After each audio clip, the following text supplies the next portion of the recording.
kita membaca kitab suci dari Yohanes pasal 15, Injil Yohanes pasal ke-15, kita membaca dari ayat 13 dan seterusnya. Yohanes pasal 15, kita membaca dari ayat yang ke-13 dan seterusnya.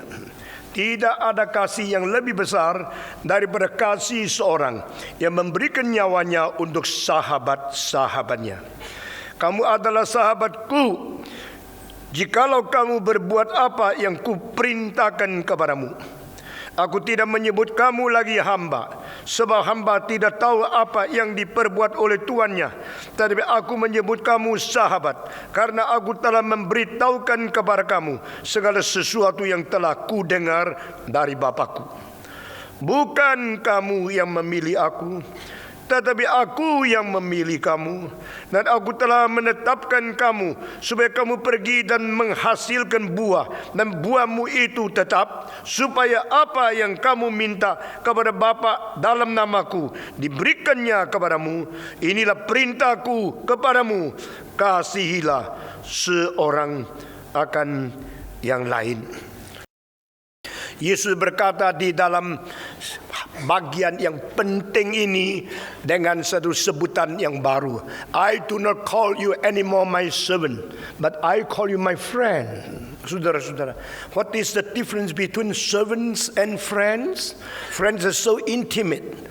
Friends are so close. Friends are so warm in the relationship with the willingness and with co-appreciation. Saudara-saudara, what is the meaning of the servant? Servant come because of wages. Servant come because of the work. Servant come because of the commandment from the master. Saudara-saudara, bedanya menjadi budak, menjadi hamba dengan yang menjadi teman itu sama sekali kualitasnya tidak sama. Tuhan Yesus berkata di sini untuk pertama kali, aku tidak lagi menyebut engkau adalah hambaku, tapi aku menyebut engkau adalah kawanku. Kita paling berani mengatakan pendeta Stephen Tong hamba Tuhan. Jarang kita mengatakan pendeta ini lain sama pendeta lain. Dia sahabat Tuhan, dia kawannya Tuhan, dia konconya Tuhan, dia teman baik daripada Tuhan. Kita tidak berani mengatakan kalimat itu. Siapa kita? Hak apa kita berani menyebut saya adalah sahabat? I'm the friend of God. Tapi di dalam Alkitab pernah menulis Abraham adalah sahabat Tuhan. Itu satu-satunya kali.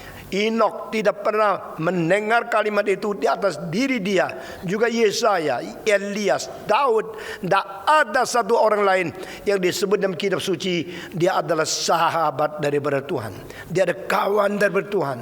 Pada waktu Tuhan mau menjadikan seorang yang dicipta, yang remeh, hina, najis, berdosa, yang kecil, dianggap menjadi teman Tuhan. Saudara-saudara, berapa besar hak istimewa yang diberikan kepada orang itu. How are we given the privilege to be called a friend of God? Abraham mengapa menjadi teman Tuhan?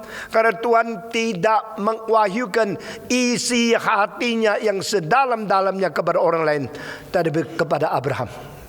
Yang disebut teman, itu orang boleh mendengar suara hati sedalam-dalam, serahasia-rahasia daripada rencana kita. Kita tidak akan buka mulut untuk musuh, membicarakan tentang rencana kita kepada dia. Itu orang yang tidak perlu, tidak pernah boleh, tidak layak mendengar segala rahasia hati kita. Tapi kita juga tidak akan menyimpan rahasia kepada kawan yang paling akrab. Kalau engkau berkawan dengan seorang yang begitu akrab, akrab sampai segala sesuatu di dalam isi hatimu, semua kalimat dikatakan kepada dia. Because he is the only one you trust. Dia yang kau percaya, yang kau sandar, yang kau betul-betul rasa perlu dia menjadi kawanmu, yang bersama-sama sebagai seperjuang denganmu. Itulah teman. Teman bukan budak, budak bukan teman, kawan bukan hamba, hamba bukan kawan. Hamba hubungan dengan kita hanya soal gaji, Hamba hubungan dengan kita adalah soal profesi, pekerjaan. Hamba datang kepada kita karena dia perlu sesuatu dari kita. Lalu dia bekerja menjual tenaganya kepada kita. Setelah dia menjual tenaganya, kita membayar dengan uang sesuai, silakan pulang. Nothing to do. No relationship at all. No intimacy. Tidak ada keadaan intim. Tidak ada relasi apapun. Karena ia hanya hamba. Saudara-saudara, Tuhan Yesus pernah berkata di dalam pasal 10, pekerja-pekerja di ladang dari kerajaan Tuhan juga ada dua macam. Semacam disebut gembala, semacam disebut orang gajian. Saya paling takut hamba-hamba Tuhan yang berjiwa gajian. Saya harap semua orang melayani dia adalah orang yang berjiwa gembala, mencintai domba, membimbing yang tersesat, menghibur yang susah, mengobati yang sakit, membawa pulang orang yang sudah kesasar. Saudara-saudara, if you are a pastor, you will take care of my sheep. Tuhan berkata di Yeskiel, ada orang yang memukul-mukul, meluka-lukai domba-domba Tuhan. Tapi Tuhan berkata, yang hilang aku cari, yang sakit aku balut, yang susah aku hibur, karena aku adalah gembalamu. Daud berkata di Mazmur 23, The Lord is my shepherd. Tuhan itu gembalaku. I shall not want. Saya tidak akan kekurangan apapun. Karena dia memberi supply. Dia memberikan kecukupan kepadaku. Pada waktu saya tersesat, dengan tongkat, dengan tiangnya, dia membawa saya kembali. Saudara-saudara, with his rod, he bring me back. Tongkat dan tiang itu sebenarnya ada dua macam barang. Sesuatu yang bersifat panjang sekali dan atasnya tekungnya bundar. Dan satu lagi adalah yang pendek, tapi kepalanya itu besar dan berduri-duri seperti durian, seperti bintang. Dua macam ini di dalam tangan Tuhan, kanan dan kiri. Dua macam ini menjadi satu tugas seorang gembala bagaimana menghadapi akan dombanya. Kalau dombanya hilang, tersesat, masuk jurang atau di lereng gunung, gembala itu datang membawa dia pulang. Caranya adalah pakai yang tekuk itu, lalu menggandeng lehernya. Karena domba itu ada tanduk, domba itu ada tempat yang tidak gampang itu menjadi lolos. Maka dia pakai tarik itu untuk I bring you back to me. You have gone astray. Engkau sudah tersesat. Saya membawa engkau kembali karena engkau milikku. Ini adalah cinta kasih. Tetapi kalau domba itu nakal, kurang ajar, tidak mau dengar, dia pukul pakai yang satu lagi, yang ada duri-duri seperti durian. Pukul dia. Dia takut, sudah takut, tak berani lagi. Inilah cara Tuhan menangani dombanya, karena dia gembala. The Lord is my shepherd. Tuhan gembalaku. Tuhan menghajar kamu dan Tuhan membawa aku pulang. Tuhan mengayomi aku dan Tuhan mendisiplin aku. Menjadi orang Kristen, kita harus mengerti bagaimana Tuhan menghadapi kita. Tuhan tidak selalu memanja kita, selalu membiarkan kita berdosa lalu dibiarkan begitu saja. Tuhan akan memukul, Tuhan akan menghajar, Tuhan akan mendisiplin kita sampai kita menjadi anak yang taat kepada Dia. Tapi pada waktu kita taat kepada Dia, tetap dalam kelemahan, kesalahan, kekurangan, kita menyeleweng, Tuhan membawa kita dengan cinta kasih, dengan kesabaran, dengan toleransi, dengan pengharapan kita bertobat. Maka dengan anugerah umum dan anugerah khusus, anugerah keselamatan, Dia membawa kita kembali kepada Dia. Dia adalah gembala kita. Kita domba dari Tuhan. Saudara-saudara sekalian, Yesus berkata, aku tidak lagi menjadikan engkau hambaku. Aku menjadikan engkau adalah temanku, kawanku. Saya mengharapkan semua pendeta adalah gembala, bukan gajian. Saya harap kita semua melayani Tuhan bukan sebagai hamba, bermental sebagai budak. Tapi kita harus mempunyai jiwa yang rela melayani seperti budak. Pendeta-pendeta kalau perlu menjadi orang-orang yang rendah sekali. Kalau perlu kerja dengan kerja yang berat sekali. Kalau perlu tidak usah tidur malam-malam melayani Tuhan. We are willing to serve. We are willing to enslave ourselves to do the work of God. Saudara-saudara, itu namanya jiwa sebagai hamba. Mempunyai mentalitas yang mau bekerja berat seperti budak, tapi mempunyai mentalitas, mempunyai intimasi dengan Kristus seperti kawan. Tuhan di sini mengatakan, saya tidak memanggil engkau hambaku, saya menyebut engkau kawanku. Nah, kedudukan yang intim yang pernah diterima oleh Abraham sekarang diberikan hak kepada murid-murid. Yang dengar kalimat itu sebenarnya ada 11 orang. Yudas sudah pergi. Pasal 12, pasal 13 adalah kesempatan Yudas terakhir boleh mendengar suara dari firman Tuhan, dari mulut Yesus Kristus. Sesudah itu biar dia pergi. After you go, I will say something more intimate to all your colleagues. Setelah engkau pergi, saya akan mengatakan kalimat lebih intim kepada banyak rekan-rekanmu. Dan engkau sudah tidak ada bagian, engkau sudah dikucilkan. Saudara-saudara, jangan sampai Tuhan sudah mengkucilkan engkau, baru engkau sadar engkau tidak mempunyai kesempatan seperti dulu.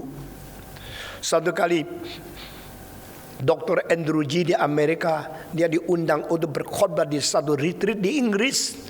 Lalu mereka kirim telegram. Waktu itu tidak ada email, waktu itu tidak ada telepon yang sangat cepat. Itu kira-kira 60 tahun yang lalu. Pakai pakai telegram. Tanya dia, apa temamu? Di dalam konferensi retreat, apa yang kau sampaikan? Topiknya apa? Dia kembali. Topikku adalah Yudas yang sangat berbahagia. Waktu orang Inggris terima, Yudas yang berbahagia.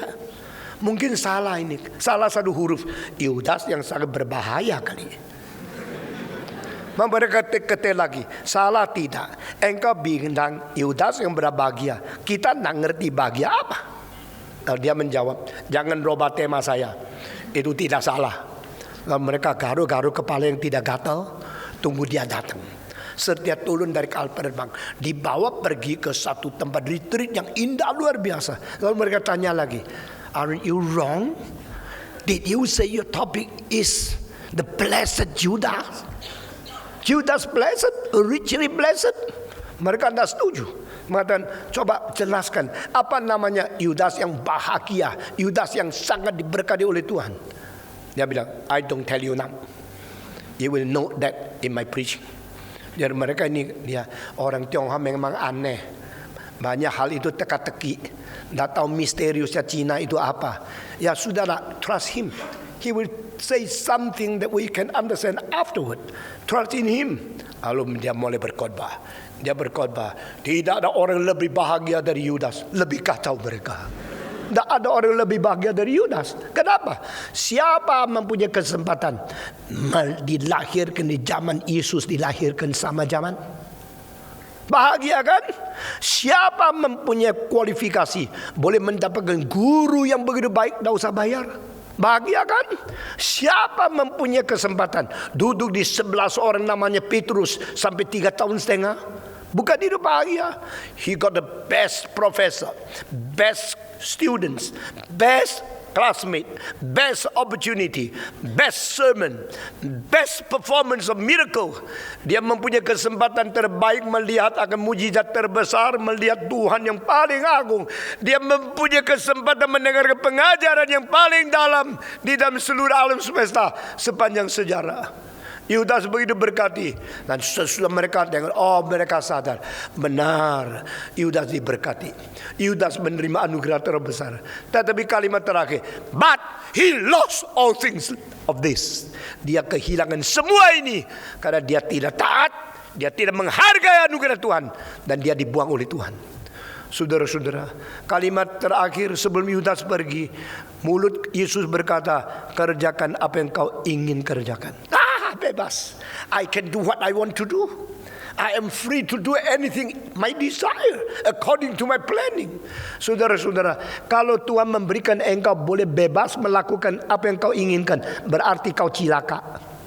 Lebih baik kau punya kebebasan dicampuri tangan Tuhan untuk dihindarkan dan dirintangi sehingga engkau tidak jalan kemauanmu.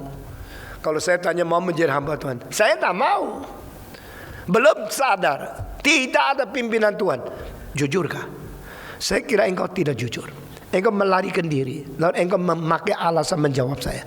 Di dalam semua jawaban kepada Stephen Tong, I do not need excuse, I need solution. Kenapa ini tidak baik kerjanya? Sebab ini, sebab itu, sebab itu. Saya bilang tidak usah bicara alasan. Cari solusi, lain kali kerja yang baik. Ini permintaan saya. Semua orang ada alasan, dan semua orang pikir kalau alasan boleh tidak kerja baik, kalau ada alasan boleh melarikan dari Tuhan. Kadang-kadang saya sudah tidak sabar. Saya melihat orang itu, waktu melihat matanya saya tahu ada panggilan Tuhan. Saya bilang, jadi hamba Tuhan, tidak usah banyak bicara. Dia mulai garu-garu kepala. Pak Tong ini diktator ya. Dia perintahkan saya jadi hamba Tuhan. Tetapi di antara 10 yang saya mengutarakan kalimat, 8 yang berkata, justru karena kalimat itu, akhirnya saya berdoa baik-baik. Dan akibatnya Tuhan betul-betul menyatakan, saya harus menjadi hamba Tuhan. Kita selalu melarikan diri dari Tuhan. Lalu kita anggap kita bebas. Kita boleh mengatakan segala sesuatu, kerjakan segala sesuatu, mengikuti kemauan kita sendiri. Yesus berkata, oke, you mau begini, silakan kerjakan apa yang kau ingin kerjakan. Sekarang Yudas diberi kebebasan pergi. Itu bukan kebebasan, itu kepuasan. Itu bukan kebebasan, itu adalah kesempatan membunuh diri. After you can do everything after your own desire, you're going to commit suicide for yourself. Akibatnya Yudas mati. Setelah meninggalkan Tuhan, dia harus bunuh diri. Tidak ada jalan yang lain, saudara-saudara. Karena apa? Dia menghina kedaulatan Tuhan dan tidak mau taat kepada Tuhan, mau taat hanya kepada kemauan diri sendiri. Selama 10 tahun terakhir, saya paling takut dengar hamba Tuhan mengatakan, saya tidak ada beban. Engkau pergi ke tempat ini, engkau lakukan ini. Oh, itu bukan beban saya. Jadi saya tanya, bebanmu apa? Beban saya adalah ini, adalah itu. Saya tanya, itu beban? Itu bukan your beban, itu you punya interest. Do not tell me what you interest and change the name that is your burden. Saudara-saudara, saya tidak berbeban. Saya tidak mau kerja itu. Beban justru bukan apa yang kau suka. Beban justru adalah apa yang kau paling tidak suka. Tetapi dorongan kuasa Roh Kudus, engkau tidak boleh melarikan diri dari yang engkau tidak suka lakukan. Itu namanya beban. Beban tidak pernah enak. Beban tidak pernah enak mengikuti kemauan, kerelaan, kesenangan dirimu sendiri. Saudara-saudara, berkali-kali saya berkata, waktu saya mau lulus dari sekolah teologi, saya dikirim ke Surabaya. Waktu itu saya jengkel sekali. Saya paling tak suka ke Surabaya, karena Surabaya kota saya sendiri. Dan Yesus berkata, nabi di kota sendiri tidak laku. Tapi saya sudah dipuja-puja, direspek, dihargai di Semarang.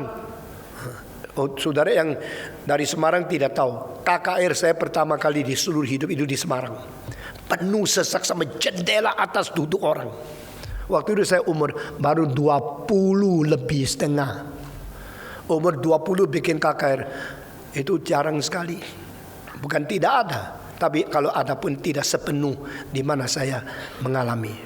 Ratusan orang berjejak-jejak mendengar ke KKR saya umur 20. Nah, saudara-saudara, saya tahu kalau saya ke Semarang akan disambut dengan meriah, akan dihargai luar biasa. Mereka begitu rindu menghormati saya seperti menghormati pendeta yang besar. Tapi kalau ke Surabaya, wah, banyak encim-encim yang kenal saya dari kecil. Oh lu ya, gua tahu lu. Waktu kecil berkelahi saya ikut membikin beres. Buat apa saya ke Surabaya? Tapi pada waktu itu rektor saya bilang, engkau ke Surabaya. Saya bilang, saya mau doa lagi. Berapa lama? 2 bulan lagi. Saya doa 2 bulan. Sudah 2 bulan. Dia tanya lagi, sekarang sudah 2 bulan, mau ke Surabaya? Enggak. Kenapa enggak? Enggak ada beban. Nah, istilah beban itu, saya ada pengalaman. Saya tahu apa itu beban. Jadi jangan nipu saya ada beban. Saya tidak ada beban. Nyala kamu. Saudara-saudara, lalu dia bilang, you bilang doa 2 bulan, sekarang sudah 2 bulan. Iya Pak. Jadi bagaimana? Tunda lagi 1 bulan. Dia bilang, tidak usah, pokoknya ke Surabaya. Cilaka. Diusir, harus ke Surabaya. Pada saat itu kalau engkau tanya, Pak Tong, waktu engkau ke Surabaya, engkau jelas dah panggilan Tuhan. Saya akan menjawab, enggak. Saya tidak tahu itu panggilan Tuhan. Saya tidak tahu itu kehendak Tuhan. Kenapa tetap pergi? Saya akan jawab, bukan saya jelas kehendak Tuhan. Saya pergi, saya tidak berani katakan itu pimpinan Tuhan. Tapi saya pergi karena saya tahu itu bukan kehendakku, maka saya pergi. Nah, di sini antara kehendak Tuhan dan bukan kehendakku, engkau mesti melihat anything not from your will, but something good for God's kingdom. Even though you do not like to do it, you have to do it. That probably is closer to the will of God. Ngerti maksud saya? Kadang-kadang engkau terlalu suka menginginkan, mengikuti kemauanmu sendiri, maka engkau tidak pernah mengetahui bahwa engkau sedang menyeleweng dari kehendak Tuhan. Tapi pada saat engkau tidak mengikuti kemauan sendiri, kemungkinan engkau berada di dalam kehendak Tuhan. Waktu itu saya tidak pilih yang lain. Yang saya mau tidak dikasih. Yang suruh saya pergi saya tidak mau. Tapi ini adalah guru. Guruku orang rohani, orang cinta Tuhan. Maka perintah dari guruku mungkin wakil Tuhan, tapi kemauanku mungkin ikut setan. Akhirnya saya lebih baik takut kepada Tuhan, takut kepada guruku, takut kepada perintah dari atasan. Saya pergi. Ternyata tidak salah. Saudara-saudara, saya di Surabaya 15 tahun. Dan saya di saat 25 tahun. Semua waktu yang lewat dengan kesulitan-kesulitan itu mempersiapkan saya menjadi salah seorang pengkhotbah yang pendengar terbanyak di Asia. Saudara-saudara, saya tahu fasilitas saya begitu besar, pengalaman saya begitu indah, dan apa yang saya mungkin mencapai tidak kalah sama orang yang pidato manapun di seluruh dunia. Tapi pimpinan Tuhan tidak pernah salah. Dan akhirnya Tuhan pimpin saya di Indonesia. Seumur hidup tidak pernah menggerakkan saya pindah ke lain negara. Teman-teman saya semua pergi Amerika, pergi ke lain negara, pergi ke Eropa. Kalau ditanya, kenapa engkau pindah? Karena kehendak Tuhan. Saya mengatakan, rupamu, benarkah kehendak Tuhan? Mungkin mulutmu saja. Saudara-saudara saya satu persatu sukanya pergi Amerika. Saya tidak pernah ingin. Saya diundang ke Jerman, saya pergi. Pulang. Saya diundang ke Amerika, pergi, pulang. Saudara tahu tidak, saya sudah keliling dunia berapa kali? Lebih 110 kali. Saya bukan orang yang tidak laku loh. Pada waktu saya di Jakarta, lalu saya waktu mau ke luar negeri, ada orang ikut saya, lalu melihat di Kuala Lumpur. Sebelum saya khotbah, 1000 orang tepuk tangan menyambut saya ke mimbar. Terus dia ngomong sama lain, tidak boleh biarkan dia sering pergi. Kalau Patong sering pergi besok tidak ada di Granada, kita rugi. Kira saya sekarang baru diterima. Sebelum ada GRI saya sudah terkenal seluruh dunia. Lu kira saya orang biasa? Saya sudah terkenal dunia. Lalu akhirnya saya ambil keputusan, satu orang dengan gigi melawan seluruhnya, menjadikan gereja Reform terdiri. Sampai hari ini pelayanan saya adalah peperangan yang belum selesai. My warfare is not yet ended. Kita tetap berjuang supaya membawa manusia kembali kepada back to the Bible, back to the original teachings inherited from the apostles, back to the principle of the biblical theology. Ini semua dikerjakan oleh satu orang mulai, dan akhirnya sekarang sudah membangkitkan lebih 10.000 orang yang berbakti setiap minggu di bawah gereja Reform 64 cabang. Saudara-saudara sekalian, saya tahu apa yang saya kerjakan, dan saya tahu apa itu namanya beban. Saya tidak mau orang pura-pura aku tidak berbeban, aku berbeban, lalu kerjakan sesuatu hanya berdasarkan kerelaan, berdasarkan interest pribadi. If you are doing something according to your interest, please do not change that name to be this is the burden given by God to me. Lebih baik jujur ada. Saya lebih suka pemuda. Saya lebih suka mengerjakan ini. Kalau beban itu memang dari Tuhan, kenapa sedikit orang yang berbeban mengabari Injil kepada anak-anak? Lebih banyak orang suka mengabari Injil kepada orang kaya. Engkau khotbah kepada orang kaya satu kali dapat amplop besar. Engkau khotbah kepada anak-anak, bukan saja tidak dapat amplop. Mereka itu nakal luar biasa, bikin susah. Mengapa saya mengabari Injil kepada anak-anak? Satu-satunya pengabar Injil besar yang berskala internasional yang masih mau mengabar Injil kepada anak-anak ribuan, cuma sisa Stephen Tong seluruh dunia. Not even one evangelist have the burden for the children. Saudara sekalian, pada waktu Yesus berkata kepada Yudas, do what you want to do. Kalimat itu bukan blessing. Kalimat itu ada kutukan. Because you appreciate and you honor your own freedom, you chose what you want to do, and that is your disaster. Saudara-saudara, pada waktu Tuhan mengizinkan kita bebas melakukan apa yang kita inginkan, jangan kira engkau sedang menikmati kebebasan. Engkau sedang dibuang oleh Tuhan. Hai pemuda-pemudi, dengar kalimat ini baik-baik. Pada waktu engkau menyenangkan kemauanmu sendiri, engkau sedang berada di bahaya. Pada waktu engkau memilih jalan mengikuti kemauanmu sendiri, engkau sedang dibuang oleh Tuhan. Bicara ke Tuhan, God, do not let me to do what I want to do. Let me do what you want me to do. Ajarkan aku mengerjakan apa yang engkau mau aku kerjakan. Jangan membiarkan aku kerjakan apa yang aku mau kerjakan. Kenapa pilih komputer? Kenapa pilih sekolah di Singapura? Kenapa pilih Nanyang University? Kemauanmu? Engkau betul-betul mengikuti Tuhan, mau pikul salib dan mau menyangkal diri. Saudara-saudara, kenapakah begitu banyak orang tidak menjalankan kehendak Tuhan? Kenapa begitu sedikit orang menyerahkan diri menjadi hamba Tuhan? Karena yang dipanggil Tuhan tidak banyak. Saya percaya yang mengikuti kemauan diri terlalu banyak.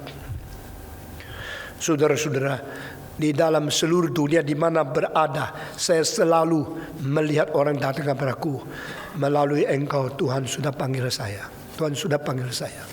Tapi kenapa tidak masuk reform? Terlalu susah. Lebih gampang mendapat ijazah SKS di sekolah yang dangkal dan yang tidak usah bayar harga. Lalu pendeta muda, gampang. Pendeta, gampang. Tidak usah sekolah. You are doing what you want to do.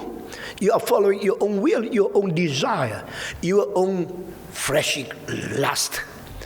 Saudara-saudara sekalian, your carnal lust, your own desire yang you ikuti. Tuhan berkenan, Yudas, kerjakan yang kau inginkan. That is a last word spoken by the Lord before he left. And after he left, only another sentence spoken by the Lord mengatakan, why you kiss me to be the sign to sell me.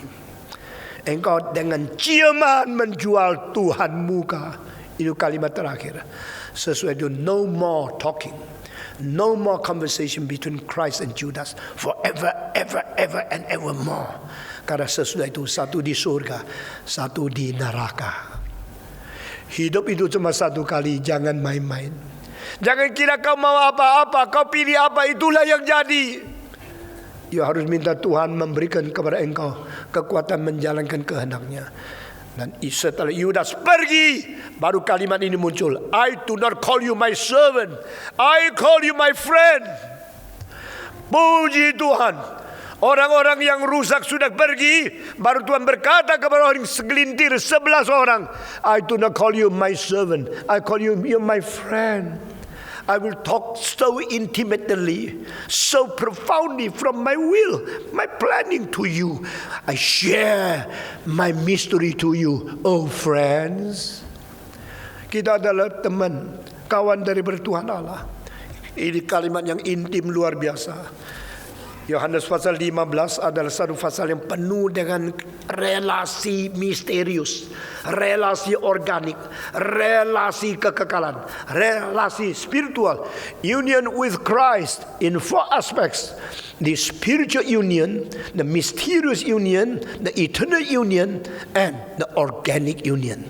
Christ the shepherd, Christ our friend, Christ to reveal his truth to us. I do not call you my servant, I call you friend. For a friend, there's no sacrifice is bigger than a friend laying down his life to save another friend. Tidak ada cinta kasih lebih besar dari seorang menyerahkan nyawanya untuk kawan yang lain. Saudara tahu begitu besar cinta Tuhan. Saudara sadar begitu akrab dan begitu banyak korban dari Yesus Kristus untuk membawa kita menjadi miliknya. Kalau kita tidak cinta Tuhan, kita patut dijatuhkan laknat Demikian Paulus. Dan jikalau kita cinta Tuhan, kita diketahui oleh Bapa di surga. Everybody who love God, God knows. God knows who is the one who love His Son Jesus Christ. Tapi kalau kita tidak cinta Tuhan, kita patut dijatuhkan laknat.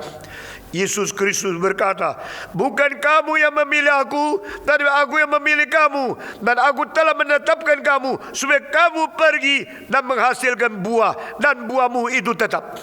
Dalam terjemahan Chinese, 不是你们拣选我，是我拣选你们，而且有分派你们去结果子，使你们的果子可以长存。Artinya, daripada aslinya lebih lengkap dari Indonesia. Bukan kamu yang memilih aku, tapi aku yang memilih engkau, dan akulah yang mengutus kamu untuk berbuah, dan buahmu harus buah yang konsisten berada selama-lamanya. Buah tetap. That's me that call you. Not you chose me, but I have chosen you, and I delegate you to go to bear fruits, and your fruit must be consistently there. Saudara-saudara sekalian, inilah perintah daripada Tuhan. Bukan saya memilih Tuhan. Kebebasan manusia tidak mengakibatkan terjadinya keselamatan. Kebebasan manusia tidak menjadikan Allah harus turunkan anaknya ke dalam dunia menyelamatkan kita. Our freedom can do nothing. Cannot influence God that He should give His Son to us. No. That is by His absolute freedom, by His willingness that He planned to send His Son, not our freedom. Tidak orang memilih aku yang memilih engkau. Kalimat ini saya percaya orang yang paling mengerti adalah Charles Spurgeon.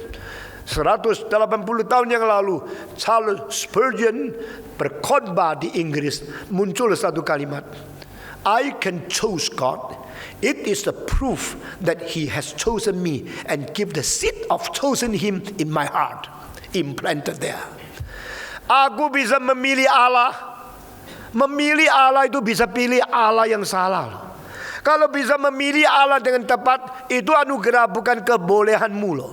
Engkau pilih kepiting aja salah, kau pilih Allah bisa betul.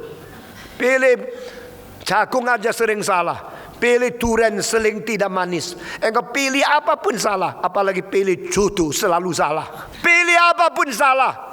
Kau kenapa pilih Tuhan bisa begitu pilih-pilih yang paling tepat? Itu anugerah Tuhan. That is by the grace of God, not because your wisdom, not because your ability. Bukan karena kebolehan kita, bijaksana kita bisa pilih Kristus menjadi Tuhan kita. Kenapa engkau jadi orang Kristen? Bukan karena engkau pilih Allah, tapi Allah yang memilih kamu.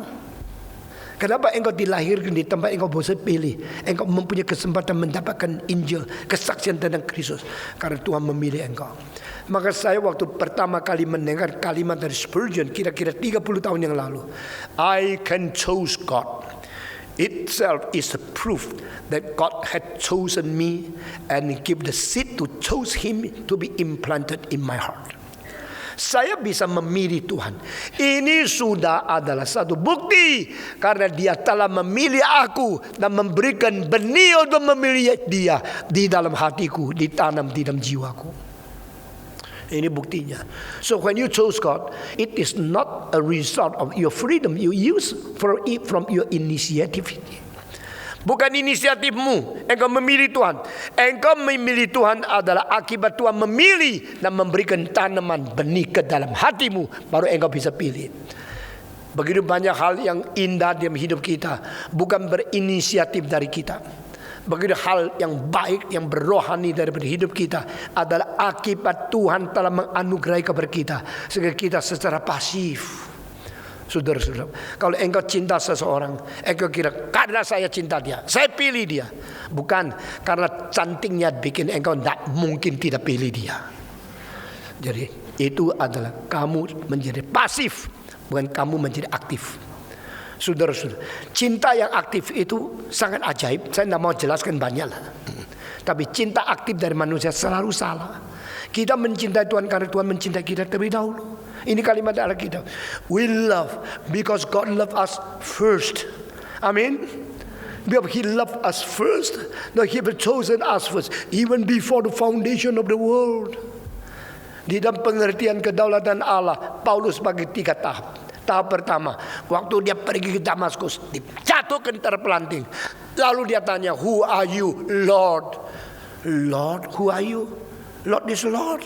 If you call him Lord and say, who are you, Lord? It means you do not understand who is Lord. Ridiculous. You're a theological professor.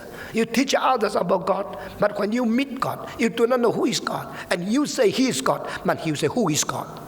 Are you crazy? Inilah fatalnya seluruh teologi. Inilah satu smash kepada theological academic world. God is merely a discussion topic. God is merely something to be studied in your classroom. Kierkegaard said, no, God is not an object, is not a subject of discuss in classroom. God is an object of your worship. You should kneel before him. You should tremble and say, you are my God, I worship you. Begitu kita mengenal Tuhan, kita mengetahui tentang Tuhan, bukan kita yang berinisiatif. Karena dia yang telah memberikan benih itu untuk kita mau datang kepada dia. Kita pilih, dia cinta kita terlebih dahulu. Sehingga akhirnya kita boleh mencintai dia dengan cinta yang diberikan kepada kita di hati kita. We are given the seed of love to love God. We are given the seed of choice to choose God. And because he chose us first, that is the reason we can choose him. When you initiatively say, I am free to choose God, you should know your choice is a reaction simply because he first gave you the seed to choose him. Yesus berkata, bukan engkau memilih aku, bukan engkau mencari aku, bukan engkau merindukan aku, tapi seluruhnya terbalik adalah aku memilih engkau, aku yang mencari engkau, aku yang berinisiatif menyelamatkan engkau. Karena anak manusia datang adalah untuk mencari dan menyelamatkan yang sesat. Anak manusia adalah datang mencari orang sesat, bukan kamu yang mencari aku. Saudara-saudara, semua orang kira secara fenomena agama itu mencari Tuhan. Agama kalau mencari Tuhan dengan sungguh-sungguh, menurut prinsip Alkitab, if you truly seeking after me, you will surely and finally find me. Kalau engkau sungguh-sungguh mencari aku, engkau pasti akhirnya menemukan aku. Saudara-saudara, no one claim he is God, but only God. The only God said, I am God, besides me there is no God. If you're truly seeking after God in your religion, what you're seeking and finally you get something who is not God. Menurut prinsip Alkitab, if you truly seeking after me, you will seek me, you will see me, you find me. If with all your heart is truly seek me, you will surely ever find me. Di dalam lagu yang diambil daripada Elijah, itu ayat begitu indah. Jikalau engkau sungguh-sungguh mencari aku, engkau pasti akan menemukan aku. Tapi di dalam agama manusia mencari Allah, tapi tidak menemukan Allah, menemukan ilah-ilah palsu. Ini membuktikan tidak ada orang yang mencari Allah. 3 kali di dalam kitab suci, Mazmur 14:53, Roma pasal 3, Tuhan melihat dari angkasa, adakah yang mencari dia, adakah yang mengenal kebenaran, ada yang melakukan kebajikan. 3 kalinya dijawab, tidak ada, seorang pun tidak ada seorang mencari Allah. Kalau demikian, engkau tanya, agama cari apa? Agama cari ping'an, cari sejahtera, cari hoki, bukan cari Tuhan. Itulah sebabnya sudah dapat ping'an, sudah hoki Tuhan yang dibuang. Yang diterima itu cuma rezeki berkat yang untuk dinikmati secara kedagingan saja. Manusia begitu kasihan adanya. Yesus berkata, bukan kau pilih aku, tapi aku yang pilih engkau. Kau kira pilihan Tuhan karena engkau ganteng, karena engkau cantik. Aku dipilih, aku sudah dipilih. Beauty contest paling cantik, maka saya dipilih. Tuhan kalah ganteng sama kamu, maka pilih kamu karena kamu ganteng. Tuhan kurang cantik. Di surga engkau sudah lihat malaikat baru tahu jelek banget kamu. Sekarang engkau kelihatan, wah, perempuannya mengiurkan. Kalau jalan di mall semua lihat kamu. Kalau mereka sudah lihat malaikat pasti dah lihat lagi kamu. Engkau ketemu dengan malaikat baru tahu berapa jelek adanya kamu. Daging kasar kali, kerikannya bau sekali. Tetapi Tuhan tidak perlu engkau. Kenapa milih aku? God chose me because He needs me? No. Because I'm beautiful? No. Because I'm handsome? No. Because I'm able? No. Because I'm intelligent? No. Everything you have is from God. Semua yang kita miliki dari Tuhan. Mengapa Tuhan mesti pilih kita? Tuhan pilih kita untuk kita berbuah. Itu sebab orang Kristen yang sudah dipilih Tuhan tidak boleh arogan. Orang Kristen dipilih Tuhan tidak boleh sombong. Karena pada waktu kita sombong, aku baik maka dipilih, itu malah membuktikan engkau belum sungguh-sungguh diselamatkan. Saudara-saudara, paradoks yang tersimpan di dalam ajaran-ajaran seperti ini terlalu banyak di Alkitab. Tapi orang tidak melihat. Khususnya orang-orang pengertian kitab suci begitu dangkal. Dan mereka memberikan sesuatu penyelewengan. Memanipulasi firman Tuhan. Twisting of the Bible. Dan mereka mendapatkan banyak orang yang bodoh. Ikut mereka untuk melawan kehendak Tuhan. Itu namanya pertumbuhan gereja. Itu palsu. Itu bukan sungguh-sungguh. Itu sebab pada hari terakhir Tuhan akan membedakan jerami daripada gandum, supaya dipisahkan. Sekarang belum, biar campur semua di orang Kristen, sebab dia lebih sukses. Saudara sekalian, aku mengutus engkau untuk berbuah. Saya mau tanya, orang Kristen sudah berbuah tidak? Engkau sudah mengabari Injil tidak? Engkau sudah bersusah payah melahirkan anak rohani tidak? Paulus berkata, aku mengalami kesusahan untuk melahirkan engkau. Sebagai seorang wanita yang sudah disetubui, akhirnya sudah dibuahi, dia melahirkan sebelumnya, dia menanggung 9 bulan lebih menjadi seorang ibu yang harus hamil dengan susah payah. Dan waktu melahirkan anak dengan susah, sakit sekali, engkau melahirkan bayi di dalam keadaan begitu sengsara, begitu susah. Kenapa dia tahan? Karena cinta kasih dan kesukaan di dalam hubungan seks membuat mereka ingin, mereka mau, mereka rela, mereka lupa kesusahan menjadi ayah. Ini cara atur dari Tuhan Allah. Tapi setelah mereka melihat anak itu keluar dari tubuhnya, mempunyai mata, mempunyai hidung, mempunyai mulut, mempunyai muka, mungil, kecil, begitu lucu. Langsung dia lihat anak itu lahir dan hidup dengan baik-baik. Dia lupa 9 bulan berapa sakitnya pinggang, berapa beratnya mengandung, berapa susahnya jalan. All forgotten because a new life is here. Saudara-saudara, Yesus berkata, aku mengutus engkau untuk berbuah, dan biar buahmu tetap ada consistently. Saya bersyukur kepada Tuhan, karena Tuhan mempunyai cara begitu memanggil kita. Dan saya seumur hidup tidak berani berhenti berbuah. Saya terus mengabari Injil. Saya terus berusaha untuk mendapatkan banyak buah, untuk memuliakan nama Tuhanku. Karena Tuhan berkata, aku memilih aku memilih kamu, dan aku mengutus kamu untuk berbuah, supaya buahmu tetap ada. Consistently there. You harus tetap ada buah. Saudara-saudara, banyak orang permulaan mencintai Tuhan, tidak lama lagi lupa. Banyak orang permulaan ikut PI, tidak lama lagi tidak. Kenapa? Not consistently there. Is your fruit always there? Consistently there. Saudara-saudara sekalian, kiranya Tuhan memelihara hati kita menjadi orang yang cinta Tuhan terus menerus. Menjadi orang yang berbuah consistently there. Menjadi orang yang mempunyai buah, dan buahnya tetap di hadapan Tuhan. Sering ada. Pohon yang setiap tahun berbuah. Engkau senang pohon itu. Setiap musim tiba engkau menanti buahnya ada. Tapi kalau engkau sudah pohon 1 tahun tidak ada, 2 tahun tidak ada, 5 tahun tetap tidak ada, engkau ingin mentebang dia. Tidak usah, tidak perlu pohon ini lagi. Saya lebih baik tanam yang baru. Consistently bear the fruit for the Lord. Yesus berkata, aku memilih engkau dan mengutus engkau untuk berbuah, supaya kamu pergi menghasilkan buah, dan buahmu itu tetap, supaya apa yang kamu minta kepada Bapa dalam namaku diberinya kepadamu. Inilah perintahku kepadamu, kasihilah sesamamu seorang akan yang lain. Dia menyimpulkan bagian ini sekali lagi dengan mengulangi perintahnya, to love one another. If you love one another, you are obeying my commandment, and you are my friend.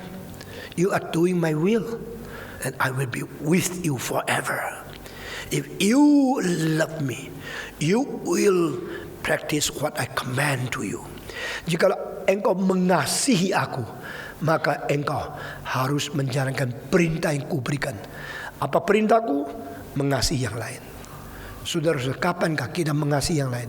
Kita mengasihi yang lain pada saat dia sangat tidak patut dikasihi. At that time you need to love him. Kita selalu mengasihi seorang karena elok sekali, bagus sekali, maka cocok untuk saya mengasihi. Itu bukan mengasihi, itu menikmati. Saudara-saudara, mengasihi adalah yang tidak layak, yang tidak bagus, yang jelek, yang bersalah, yang benci kamu. Engkau tetap mengasihi dia, itu baru mengasihi. To love one another, you need the time when he is not beloved. He doesn't show his belovedness. At that time you still love him. That is loving one another. Mengasihi orang pada waktu saat dia tidak patut, dia tidak ada hal yang bisa dikasihi, engkau tetap mengasihi. Baru itu namanya mengasihi dengan sesungguhnya. Sekarang saya khotbah sampai di sini. Mari kita berdoa. Bapa di dalam surga, kami berterima kasih. Firman Tuhan adalah firman yang hidup dan yang menghidupkan manusia. Firman sangat sulit, tapi pada waktu kami sungguh-sungguh melaksanakan, kami mendapatkan kekuatan, dorongan dan gerakan Roh Kudus sehingga kami sanggup menjalankan firman Tuhan. Kami berterima kasih engkau tidak menyebut kami sebagai budak atau hambamu. Engkau memperlakukan kami sebagai kawan. Dengan intim engkau memberikan pengertian kepada kami tentang segala rencanamu yang kau bagi-bagikan kepada kami. Kami bersyukur cintamu yang ajaib membawa kami kembali kepadamu.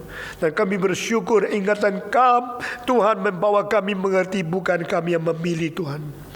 Tetapi Tuhan yang memilih kami dan telah mengutus kami menjadi orang yang berbuat tetap di hadapan Tuhan untuk selama-lamanya. Pada waktu suara manusia berhenti ya Tuhan, kiranya suaramu terus mengetuk pintu dan memimpin hari depan kami. Berkati kami masing-masing.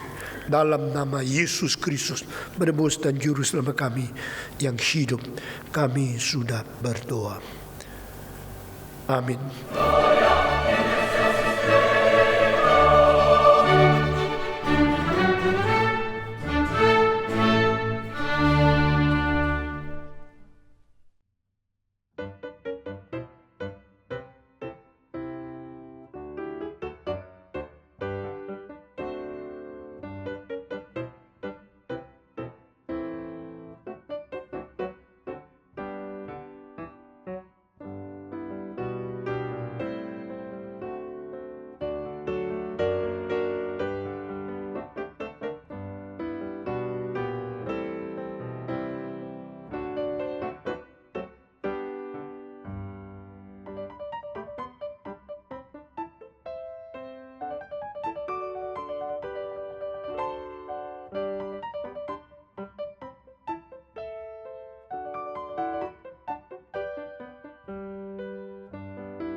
Tuhan.